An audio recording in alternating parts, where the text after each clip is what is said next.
Assalamualaikum warahmatullahi wabarakatuh. Kali ini kegiatan bimbingan penyuluhan di Baitul Quran atau rumah baca Al-Quran Shiratal Mustaqim yang ada di Perumahan Gria Permata Hijau. Tetap di kajian kitab Riyadhus Shalihin, kali ini adalah bab targhib tilawatil Quran.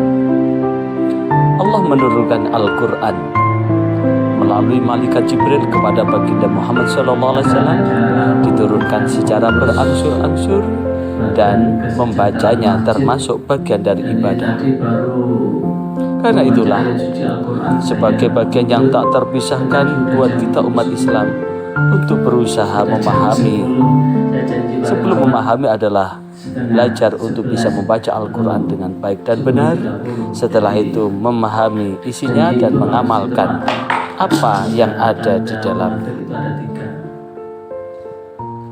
Idza hadasa kadzaba, apabila berkata suka bohong. Wa idza tumina khana, ketika dikasih amanat berkhianat. Kemudian wa idza wa'ada akhlafa, jikalau berjanji gampang suloyo. Jadi kalau ada orang gampang janji, gampang suloyo, hati-hati. Kalau itu menjadi kebiasaan, tidak bisa masuk surga. Jadi orang munafik itu tidak bisa masuk surga. Jadi yang menghancurkan Islam pertama itu ya orang munafik. Sampai muncul Islam berkeping-keping, berfirqah-firqah itu karena ulah orang munafik. Abdullah bin Sa'd itu orang munafik pertama. Abdullah bin Sabah itu orang munafik pertama yang kemudian menjadikan umat Islam bercerai-berai. Hari ini di bab 182, di subbab 182 tentang anjuran berkumpul untuk membaca dan mempelajari Al-Quran.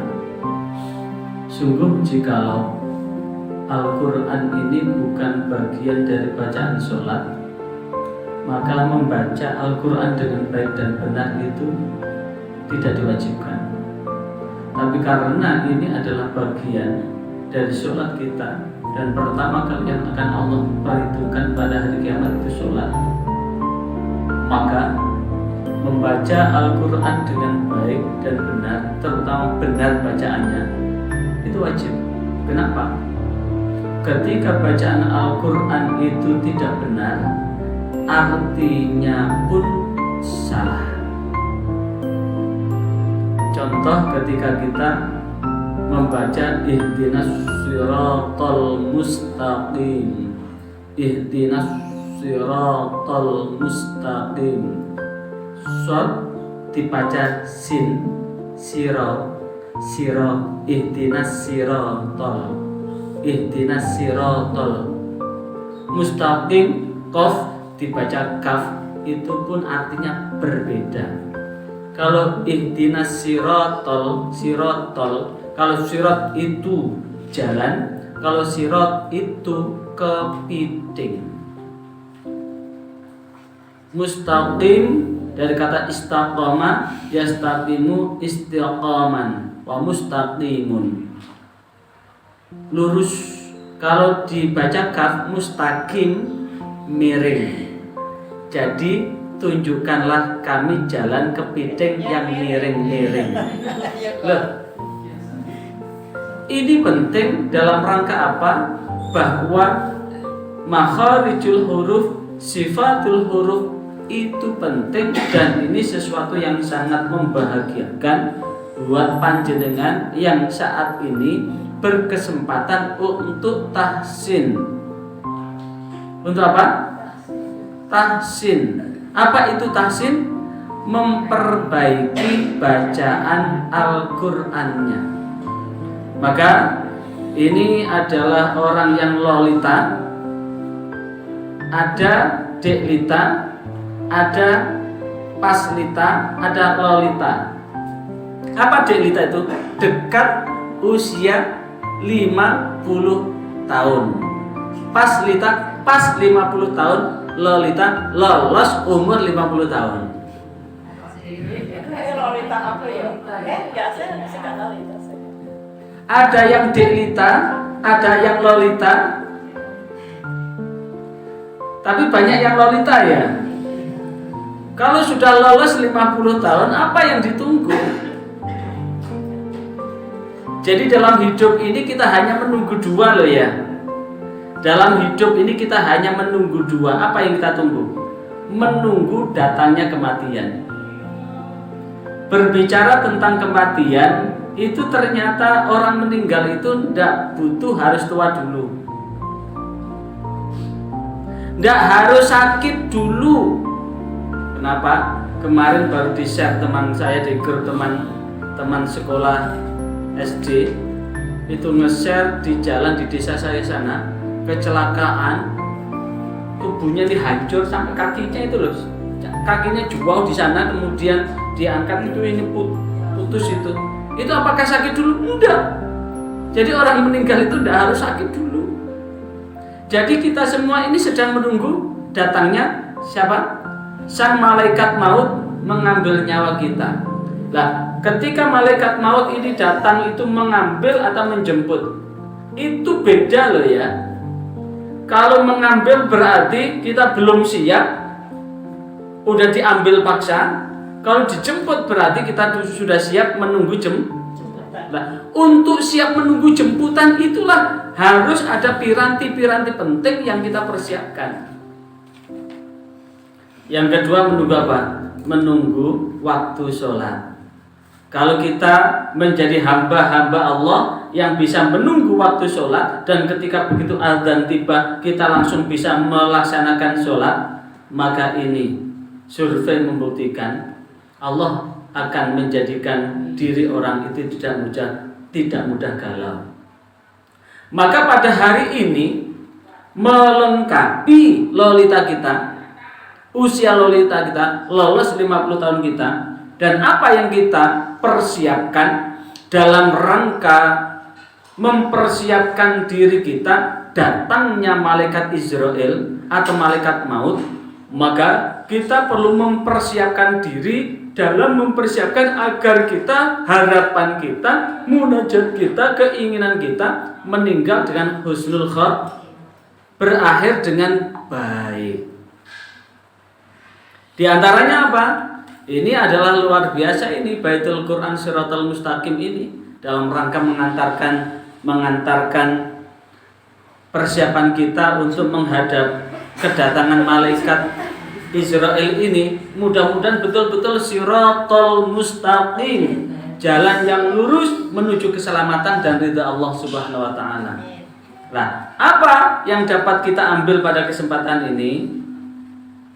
Dari hadis yang diriwayatkan oleh Imam Muslim, an Abi Hurairah, diriwayatkan dari Abu Hurairah radhiyallahu an, mudah-mudahan Allah meridhai Abu Hurairah, qala, dia berkata, qala Rasulullah sallallahu alaihi wasallam, Rasulullah sallallahu alaihi wasallam bersabda. Apa sabdanya?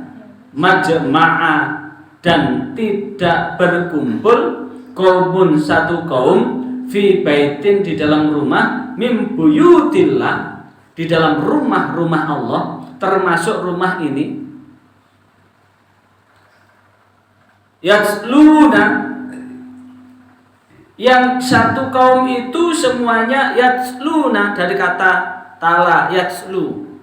Apa itu yatslu? Membaca.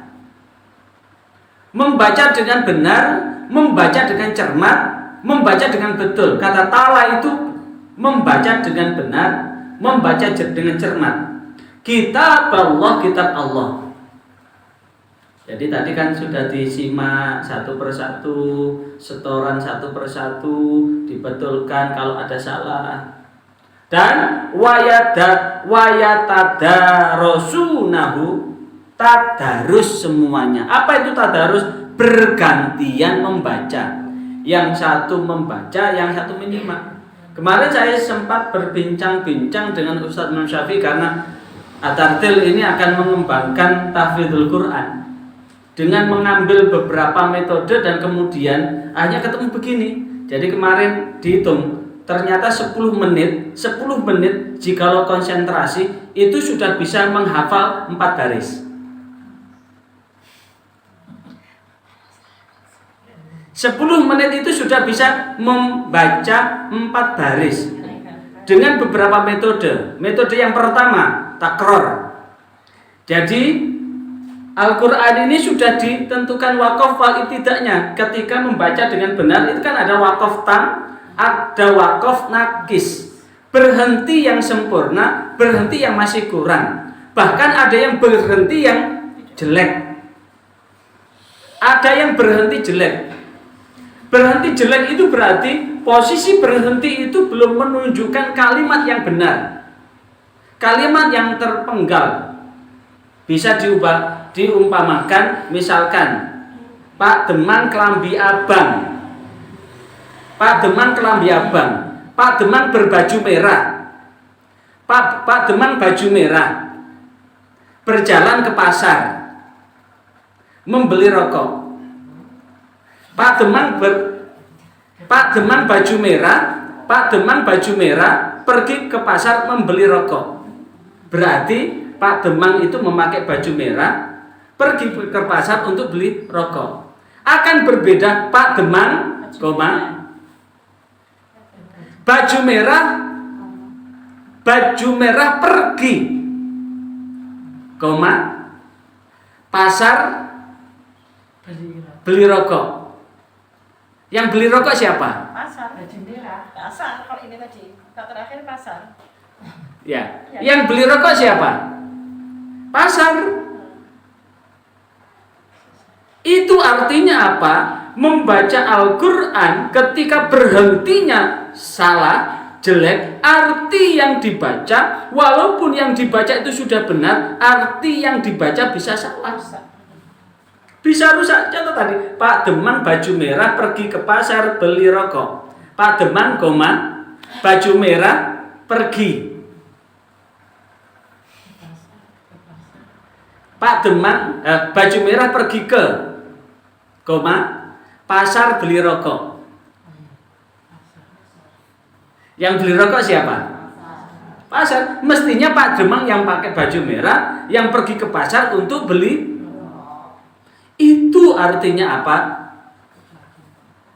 Majelis Al-Quran ini penting dalam rangka itu. Wakaf wal ibtidak. Setelah wakaf wal ibtidaknya ini dipahami, ketika nafasnya pendek kan, supaya berhentinya tidak salah, maka sampai pada kalimat yang sempurna.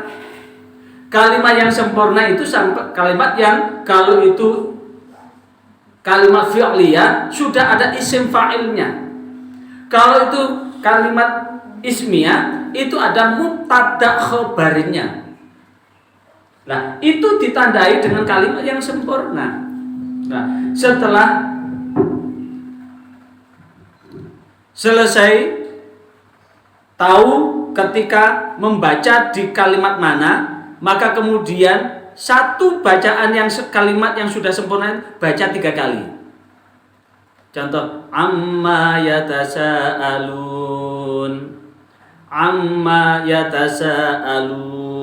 sampai hafal.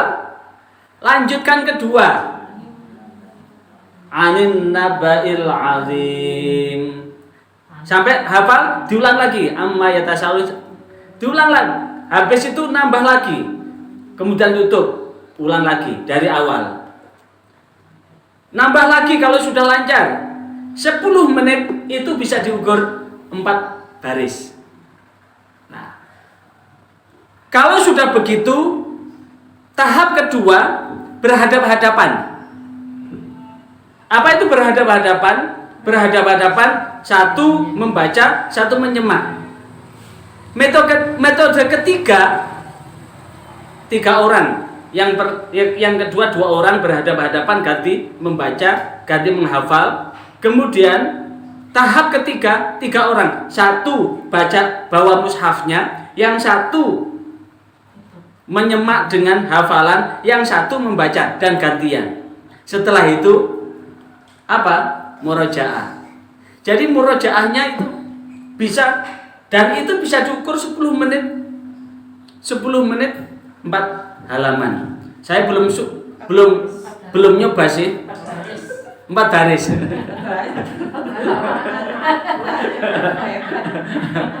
Saya belum nyoba sih. Tapi kalau anak saya yang alhamdulillah sudah khatam 30 juz, dia memang punya kelebihan. 1 lembar begini 5 menit sudah hafal. Udah. Lah, itulah yang kemudian wayatadarasunahu itu sama deres, saling bergantian untuk mempelajarinya. Bainahum, di antara mereka yang ada itu saling bergantian. Lah, kalau ada orang tadarus Al-Qur'an dan kemudian 1 juz diijeni, yang lain diem, sementara setelah baca dia ngobrol sendiri, itu bukan tadarus itu. Apalagi mojok merasa bahwa bacaannya paling bagus, paling banyak, merasa bahwa pahalanya paling banyak. Padahal yang membaca dan yang mendengar itu pahalanya sama.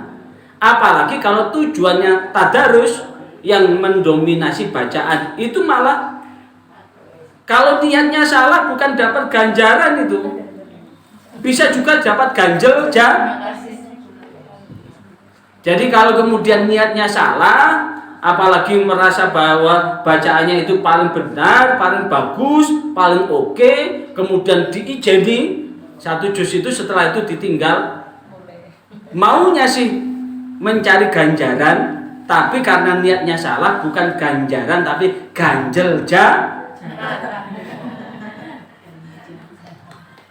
Nah, kalau kemudian setelah melakukan itu, apa yang dilakukan? Illa nazalat alaihim, dan tidak akan berkumpul satu kaum di dalam rumah yang merupakan rumah Allah, yang di situ mereka membaca kitab Allah, mentadarusi Al-Quran, maka disitulah Allah akan menurunkan ketenangan. Nazalat alaihimus sakinah, maka turunlah ketenangan. Jadi ketenangan itu berarti, kenapa tenang begitu? Kalau dihubungkan dari hadis yang lain, majelis zikir, majelis Al-Quran itu adalah majelis yang selalu dicari malaikat. Malaikat Allah itu mencari majelis zikir, majelis Quran. Dan ketika sudah menemukan majelis zikir, majelis Quran, malaikat duduk di antara kita. Jenengan tidak sadarkan kalau jenengan disanding malaikat? Lah, tandanya, rasanya bagaimana kalau kita ini sedang disanding malaikat? Habis ngaji begini, pulang itu hati tenang, marem begitu. Ndak tenang, ndak mungkin jenengan balik lagi ke sini. Ini artinya setelah panjenengan membaca Al-Quran, tadarus seperti ini, hati panjenengan kan tenang. Nah, bukan hanya itu, wa ghasyiyatuhum ar-rahmah. Rahmat itu Allah turunkan pada orang-orang yang membaca dan tadarus tadi.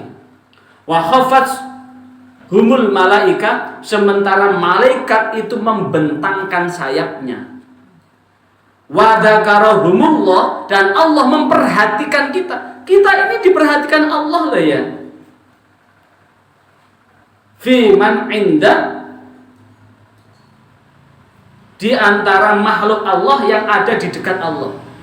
Jadi kita ini tercatat, bukan hanya merasa tenang batin kita, bukan hanya dicurahkan rahmat Allah, tapi malaikat itu membentangkan sayapnya, dan kemudian Allah senantiasa memperhatikan kita, dan Allah mencatat kita ini sebagai makhluk yang dekat dengan Allah Subhanahu wa ta'ala. Maka apa yang dapat kita ambil sekarang? Seberapapun juga, yang paling penting ada keinginan. Keinginan untuk dekat dengan Allah melalui Al-Quran ini. Karena Al-Quran ini adalah kalam Allah, Al-Quran adalah firman Allah, Al-Quran ini adalah kata-kata Allah.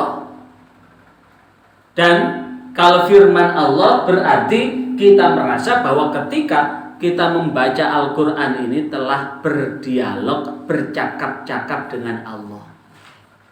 Kalau kita merasa bahwa ketika kita membaca Al-Quran ini adalah bercakap-cakap dengan Allah, berbicara dengan Allah, berkomunikasi dengan Allah, maka kira-kira doa yang paling bagus itu ternyata doa dengan Al-Quran. Jadi kalau pinuju kita punya hajat besar begitu, khatamkan Al-Quran. Itu ternyata mustajabah untuk meminta kepada Allah. Istajabah pengabulan Allah ketika berdoa diawali dengan mengkhatamkan Al-Quran. Itu sudah saya rasakan berkali-kali itu. Dulu ketika masih bujang, saya sih menyempatkan dan alhamdulillah bisa istiqomah dulu. Puasa mulai satu Rajab sampai Syawal. Jadi 100 hari itu rutin saya. Puasa 100 hari. Rajab full, Sya'ban full, kemudian Ramadan full ditambah Syawal. Dan antara Rajab dan Syawal saya riyadhah. Riyadhah rihlah spiritual. Saya tutup dengan mengkhatamkan Al-Quran 3 kali. Dari Sunan Derajat lanjut ke Sunan Maulana Malik Ibrahim, Sunan Giri, Sunan Ampel, Mbah Khalil, saya tutup dengan mengkhatamkan di Batu Ampar. Dulu masih bujang, sekarang kan sudah ada ekornya. Ada ekornya berupa anak dan bojo. Nah, kalau sudah begitu, Al-Quran ini akan tumplek malaikat-malaikat Allah. Sekarang kembali ke halaman 345. Ketika kita sudah mendekatkan diri kepada Allah melalui Al-Quran, ketika kita sudah berniat untuk menghafalkan Al-Quran, ini yang perlu kita pegang. Perintah memelihara bacaan Al-Quran dan peringatan terhadap orang yang berpaling dan melupakan Al-Quran.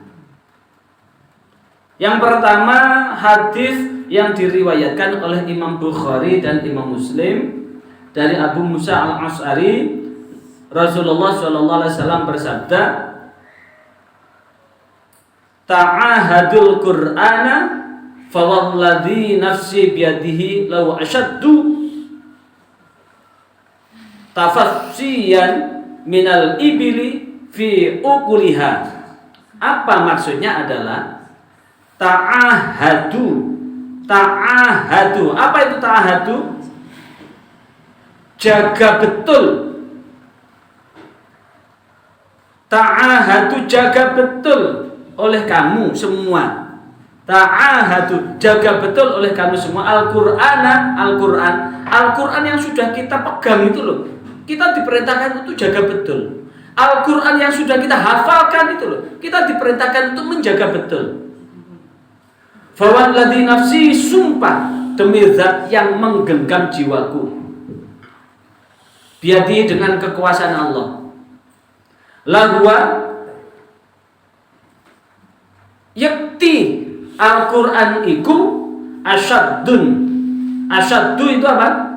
Luweh banget. Tafassiyan minal ibili, luweh banget lunyu. Luweh banget lunyu, licin. Luweh banget gampang ucul. Tafasian itu lunyu. Luweh banget gampang ucul minal ibili tinimbang unta fi ukuliha, yang bisa terlepas dari ikatannya. Jadi kalau kemudian ketika kita sudah menghafalkan Al-Quran, kalau kemudian hafalan ini tidak diulang, tidak murajaah, gampang ucul. Apalagi lolita begini, ilmu keling. usia lolos 50 tahun ilmune keling, lek gak dicekel gak eling. Tapi sebegeti juga itu luar biasa Bunda. Mudah-mudahan ini mengantarkan kita semua husnul khotimah dengan Al-Quran. Kenapa? Karena Al-Quran yang sudah kita jaga itu, ketika orang di satu riwayat, ketika Al-Quran ini sudah kita hafal, Al-Quran kan di dada kan? Saat Al-Quran itu sudah di dada, sudah dihafal, maka ketika sang malaikat maut mengambil nyawa kita, kan tidak dibiarkan tidur sendiri, tidur di atas dipan kan? Dibawa kemana kita kira-kira? Dibawa ke liang lahat kan? Makanya tolabul ilmi minal mahdi ilal lahdi. Menuntut ilmu itu dari ayunan sampai liang lahat. Saat di liang lahat itu kan tidak akan dibuka begitu kan, langsung ditutup kan. Ketika ditutup, orang yang takziah disunahkan untuk baca sholawat dan menata-nata tanah yang ada sekitarnya. Begitu setelah itu beranjak, ketika beranjak malaikat datang. Siapa yang datang itu? Malaikat mungkar dan nakir. Siapakah malaikat mungkar dan nakir itu? Malaikat yang menanyakan amal kita di dunia ini. Bagi orang yang menjaga Al-Quran itu, ketika malaikat datang, Al-Quran datang keluar dari dada kita. Jadi Al-Quran yang kita hafal itu keluar dari dada kita. Ketika malaikat mau menanya kita, malaikat Al-Quran itu tanya aku dulu. Saya adalah sahabatnya ini. Aku adalah sahabatnya ini. Tanya aku dulu. Kalau aku tidak bisa jawab baru. Inilah yang kemudian disebut dengan syafi'an li ashabi. Bahwa Al-Quran itu akan memberikan syafaat bagi sahabat-sahabatnya. Termasuk saat ini Bunda semua kan sedang menjaga Al-Quran itu untuk ada di dada kan. Ini satu fungsinya adalah ketika kita meninggal nanti, ketika malaikat mungkar dan nakir, malaikat yang menanyakan kita di kubur nanti, itu bertanya tentang apa yang kita lakukan di dunia, maka Al-Quran ini akan menjawab. Apalagi di dalam surah Yasin disebutkan al-yawma nakhtimu ala afwahihim wa tukallimuna aydihim wa tashhadu arjuluhum bima kanu yaksibun. Al-yawma, pada hari itu, nakhtimu, aku kunci, ala afwahihim, atas mulut-mulut mereka, wa tukallimuna, dan berkatalah pada kami, aydihim, tangan mereka, wa tashhadu, menyaksikanlah, arjuluhum, kaki-kaki mereka, bima kanu, terhadap apa kanu yang ada pada mereka, yaksibun, yang telah mereka perbuat. Ini berbahagialah Bunda, bahwa di usia senja Bunda masih berkesempatan untuk kumpul seperti ini. Di usia senja Bunda masih bisa berkesempatan untuk menghafal, walaupun dengan susah payahnya. Karena memang belajar di waktu kecil bagai mengukir di atas batu, belajar di usia dewasa bagai mengukir di atas air. Wong air diukir ya begitu hilang. Wajar Bu. Jadi sekarang hafal, besok lupa lagi, besok hafal, lusa lupa lagi. Tapi catatannya tetap ada usaha. Bukan pasrah.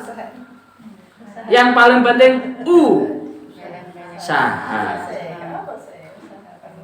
Kemudian di dalam hadis yang di sahabat yang meriwayatkan dari Rasulullah adalah Abdullah bin Umar, yang dikenal dengan Ibnu Umar. Wa an Ibnu Umar, dari Ibnu Umar radhiyallahu anhuma, mudah-mudahan Allah meridhai Ibnu Umar dan Umar bin Khattab, anna Rasulullah sallallahu alaihi wasallam, bahwasanya Rasulullah sallallahu alaihi wasallam qala, bersabda, innama mathalu sahibil Qur'an, sesungguhnya perumpamaan sahabat-sahabat Al-Qur'an itu kamathali sahibil ibili, seperti pemilik unta muakkolati yang terikat. Jadi orang yang menghafalkan Al-Quran itu seperti orang yang membawa unta yang terikat. In ahada aliha, jikalau Al-Quran itu diikat betul, dijaga betul, amsakaha, maka Al-Quran itu akan menjadikan sesuatu yang tetap bertahan. Tapi wa'in atau laqoha, namun jikalau unta itu dibiarkan dan tidak diikat, zahabat, maka pergi dan tak pernah kembali. Kita sudah membaca Al-Quran, tapi bacaan ini tidak dijaga, diulang-ulang. Karena memang membaca Al-Quran itu memang harus takror, berulang-ulang, diulang-ulang. Dan salah satu metode menghafal Al-Quran memang takror. Wong kadang-kadang begini, pas saya ngimami itu, pernah itu pas acara kubruan, saya membaca At-Takatsur. Begitu, itu kan ada beberapa kalimat yang berulang kan?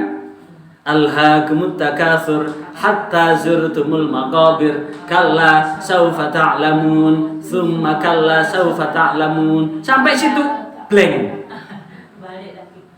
Hilang. Gak ada gambar sama sekali itu. Lah, daripada udah Bismillahirrahmanirrahim. Qul huwallahu ahad. Wajar, wong namanya otak ini disambung oleh serabut. Mileni saja kadang putus di tengah jalan. Nah, namanya lupa itu wajar, asal tidak disengaja untuk melupakan. Kalau panjenengan sudah betul-betul untuk menghafalkan dan kemudian ini sengaja dilupakan, nah ini berdosa. Apalagi sengaja kita, ini sudah niat kita menjadikan sahabat-sahabat Al-Quran, karena Al-Quran itu kelak akan syafi'an di ashabi, akan menjadi penolong bagi sahabat-sahabatnya. Nah, maka dengan begitu mudah-mudahan ikhtiar demi ikhtiar kita, ketika kita betul-betul berusaha untuk menjaga Al-Quran, maka di saat itulah urusan yang lain biarlah Allah yang mengaturnya. Yang bikin otak juga Allah, yang bisa membuat kita ini ingatannya kuat juga Allah, yang bisa lupa dan melupakan itu juga Allah, asal kita tetap pasrah kepada Allah. Baik dan buruk terserah Allah, yang paling penting men proposes God disposes. Manusia hanya mengajukan proposal, namun Allah lah yang mengabulkan atas permohonan kita itu. Sehingga dengan begitu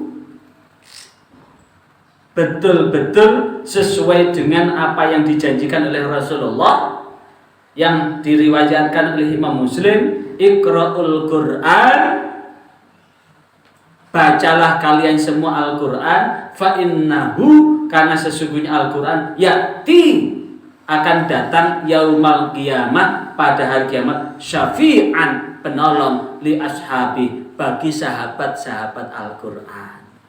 Sahabat Al-Quran adalah sahabat-sahabat yang menjadikan Al-Quran sebagai bahan bacaannya, dan tidak ada bacaan yang paling utama kecuali Al-Quran. Sahabat-sahabat Al-Quran adalah sahabat yang berusaha untuk memahami isi Al-Quran, karena ini dengan memahami isi Al-Quran akan menjadi bagian yang tak terpisahkan di dalam rangka kita menyempurnakan ibadah kita. Sahabat-sahabat Al-Quran itu adalah sahabat-sahabat yang menjadikan Al-Quran itu sebagai way of life, pedoman hidup. Dan disitulah yang kemudian urusan yang lain adalah urusan Allah. Bahkan di dalam hadis riwayat Imam Bukhari, khairukum man ta'allama al-Quran wa 'allamah. Sebaik-baik orang di antara kalian orang yang mau belajar Al-Quran, dan belajar ini tidak mengenal usia. Kalau sudah bisa membaca, mengajarkan, berarti mengamalkan apa yang sudah dipelajari itu. Dan disitulah maka kemudian akan menjadi yu'ta yaumal qiyamati bil Qur'an wa ahlihi alladzi kanu ya'maluna fi dunya taqdumu surat al-Baqarah wa Ali Imran tuhajjani an sahibihima. Apa artinya? Yu'ta akan didatangkan yaumal qiyamah pada hari kiamat bil Qur'an dengan Al-Qur'an. Wa ahli dan keluarganya. Kanu ahli Quran dan keluarganya yang mereka semua ya'maluna yang mengamalkan bihi dengan Al-Quran fit dunya ini di dunia ini. Jadi orang-orang yang belajar Al-Quran kemudian mengamalkan isi Al-Quran itu, maka pada hari kiamat akan didatangkan Al-Quran itu dan sahabat-sahabatnya, keluarga-keluarganya. Dan termasuk didahului dengan surah Al-Baqarah, surah Al-Imran, yang keduanya saling berbantah-bantah mengenai ahli mereka masing-masing. Di antara surah-surah itu pun akan, loh, aku ini sahabatnya, kata surah Al-Baqarah. Ali Imran pun, aku juga sahabatnya. Ini kita sahabat kita semua. Dari Al-Baqarah sampai Anas, yang mana yang kemudian yang bisa menjadikan hafalan rutin kita, amalan rutin kita untuk menjadi apa? Bagian yang tak terpisahkan dalam apa? Dalam mewujudkan bingkai bahwa kita ini adalah sahabat-sahabat Al-Quran yang mudah-mudahan kelak akan mendapatkan syafaat Al-Quran. Akhir itu badan keleng ada yang ingin ditanyakan? Kalau niat mengkhatamkan Al-Quran itu ada beberapa macam. Yang pertama dibaca dari juz 1 sampai juz terakhir bergantian. Yang kedua dibaca semua bareng, satu juz. Tapi kalau satu juz itu satu majelis. Tidak kemudian baca pulang. Nama yang baca pulang itu berarti dari juz 1 berurutan. Nah, setelah dari juz 1 kayak semaan begitu loh. Khotaman itu yang model jantiko itu loh. Itu dibaca dari juz pertama itu. Terus menerus itu. Iya. Tidak terjeda. Hadirin itu ada di situ semua. Dan hadirin kalaupun toh nanti dia pulang nggak apa-apa balik. Karena malaikat masih kumpul di situ. Tapi yang di situ tetap ada orang gitu. Misalnya saya baca. Pulang tapi ini jamaah masih teruskan. Ya gitu maksud saya. Masih teruskan enggak apa-apa. Masih teruskan. Ya, kayak jantiko mantap itu. Jadi malaikat masih ada di situ. Enggak bergeming sedikit pun malaikat. Makanya kemudian di jantiko itu, di semaan itu, habis maghrib, di saat malaikat itu masih kumpul di situ ada dzikrul ghafilin. Setelah dzikrul ghafilin, sholat isya dilanjutkan doa khatmil Quran. Khatmil Quran itu diawali dengan ad-duha. Jadi disisakan ad-duha sampai Anas, kemudian dilanjutkan Al-Baqarah terakhir. Ada itulah lanjut. Kalau yang saya cerita tadi enggak seperti yang di Jantiko mantap itu, Ustaz. Jadi gini, kita ya seperti tetap saya sudah sampai khatam. Ketika sudah khatam sampai juz 30 udah selesai, itu jeda siang tuh tidak ada jamaah. Nanti malam habis maghrib kumpul lagi. Biasanya disisakan juz 30 itu yang wadduha. Dari wadduha. Kayaknya enggak sih, hanya kulhu terus disambung sama tahlilan begitu. Kalau biasanya wiridnya dari duha, wadduha, walaili Kalau seandainya pulang boleh, maksudnya gitu. Boleh. Jadi kan jamaah sudah selesai sampai zuhur. Terus nanti malam baru kumpul lagi. Ya, boleh. Maksudnya untuk tapi diulangi dari wadduha. Harus dari wadduha. Ya, wadduha. Ada yang mengawal dari at-takatsur sampai habis ditambah Al-Baqarah awal, ayat kursi, kemudian Al-Baqarah akhir baru doa. Ya. Ya, Ustaz. Ya. Terima kasih. Dan majelis khatmil Quran adalah majelis yang dihadiri oleh malaikat yang luar biasa. Jadi kalau memang ada hajat yang cukup besar, ya dia khatamkan sendiri. Saya ini tahadus binikmah aja. Saya saat semester 1 itu pernah punya masalah dengan dosen. Dan kemudian saat itu kayak orang frustasi begitu. Sama kiai saya dikasih ijazah ke Ampel, lanjut ke Mbah Holil, lanjut ke Batu Ampar untuk mengkhatamkan Al-Quran itu. Ya alhamdulillah lancar, bahkan saking lancarnya 7 semester S1 saya selesai. Wisudawan terbaik kumlot lagi. Saking lancarnya itu. Dan saat kuliah dulu rutin saya. Sebelum kuliah pun masih rutin, ketika di pesantren juga rutin. Artinya apa? Saya sudah merasakan bahwa doa dengan Al-Quran itu luar biasa. Makanya ya mudah-mudahan kita semua termasuk ahli Quran ya. Dan sesuai dengan apa yang dijanjikan oleh Rasulullah, syafi'an li ashabi, betul-betul ya'ti yaumal qiyamah, Al-Quran itu akan datang pada hari kiamat dan memberikan syafaat buat sahabat-sahabat Al-Quran. Siapakah sahabat Al-Quran? Yang menjadikan Al-Quran sebagai bacaannya, yang mengamalkan isi kandungan Al-Quran, yang menjadikan Al-Quran sebagai pedoman hidup. Saya kira itu ya. Cukup nggih? Saya balik lagi, mudah-mudahan masih nutut ke Kanwil lagi.